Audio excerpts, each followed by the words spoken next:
पश्चात पुनः प्रारंभ की जाती है। प्लीज बैठ जाइए।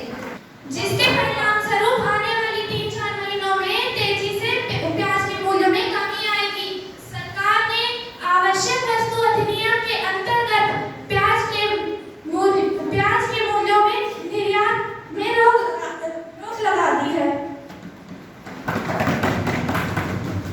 क्वेश्चन नंबर 104 श्रीमान भूपेंद्र यादव। माननीय अध्यक्ष महोदय, मेरा प्रश्न यह था कि केंद्र सरकार ने दिल्ली के मुख्यमंत्री को जेल में डालकर रखा है। क्या चुनी हुई सरकार को सिर्फ इसलिए काम करने नहीं दिया जा रहा है कि वहां आपकी सरकार नहीं है और ना ही आने वाली है? माननीय अध्यक्ष महोदय, दिल्ली सरकार लगातार अपने अधिकारों में कटौती की जा रही है और जानबूझकर पार्टी के विधायकों को डराया धमकाया जा रहा है और उन्हें परेशान किया जा रहा है। माननीय मंत्री जी, मुझे जवाब चाहिए। माननीय मंत्री जी। माननीय